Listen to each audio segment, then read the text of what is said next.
जय श्री कृष्णा। आइए सुनते हैं होलिका दहन की पौराणिक कथा। पुराणों के अनुसार दानवराज हिरण्यकश्यप ने जब देखा कि उसका पुत्र प्रहलाद सिवाय विष्णु भगवान के किसी अन्य को नहीं भजता तो वह क्रोध हो उठा और अंततः उसने अपनी बहन होलिका को आदेश दिया कि वह प्रहलाद को गोद में लेकर अग्नि में बैठ जाए, क्योंकि होलिका को वरदान प्राप्त था कि उसे अग्नि नुकसान नहीं पहुंचा सकती। किंतु हुआ इसके ठीक विपरीत। होलिका जलकर भस्म हो गई और भक्त प्रहलाद को कुछ भी नहीं हुआ। इसी घटना की याद में इस दिन होलिका दहन करने का विधान है। होली का पर्व संदेश देता है कि इसी प्रकार ईश्वर अपने अनन्य भक्तों की रक्षा के लिए सदा उपस्थित रहते हैं। होली की केवल यही नहीं बल्कि और भी कई कहानियां प्रचलित हैं। होली की एक कहानी कामदेव की भी है।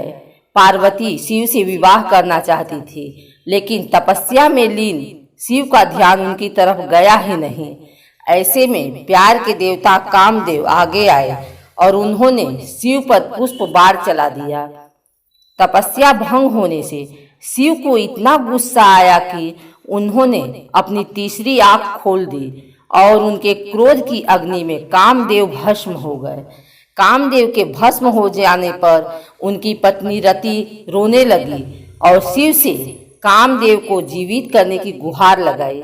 अगले दिन तक शिव का क्रोध शांत हो चुका था। उन्होंने कामदेव को पुनर्जीवित किया।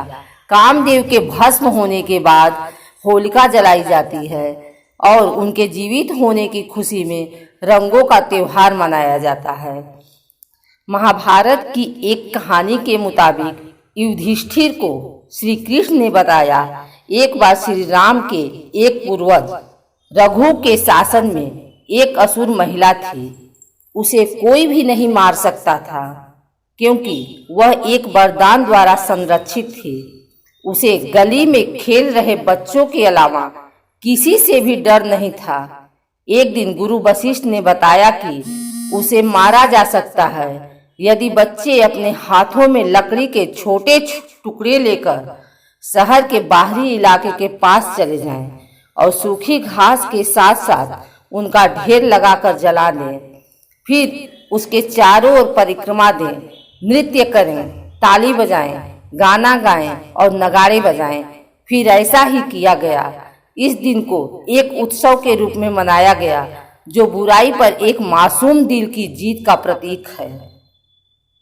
होली का श्री कृष्ण से गहरा रिश्ता है। जहां इस त्योहार को राधा कृष्ण के प्रेम के प्रतीक के तौर पर देखा जाता है, वहीं पौराणिक कथा के अनुसार जब कंस को श्री कृष्ण के गोकुल में होने का पता चला तो उसने पूतना नामक राक्षसी को गोकुल में जन्म लेने वाले हर बच्चे को मारने के लिए भेजा। पूतना स्तनपान के बहाने शिशुओं को विषपान कराना था, लेकिन कृष्ण उसकी सच्चाई को समझ गए। उन्होंने दुग्धपान करते समय ही पूतना का वध कर दिया। कहा जाता है कि तभी से होली पर्व मनाने की मान्यता शुरू हुई।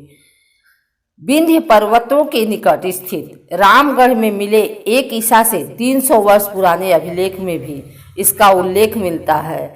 कुछ लोग मानते हैं कि इसी दिन भगवान श्री कृष्ण ने पूतना नामक राक्षसी का वध किया था। इसी खुशी में गोपियों ने उनके साथ होली खेली थी।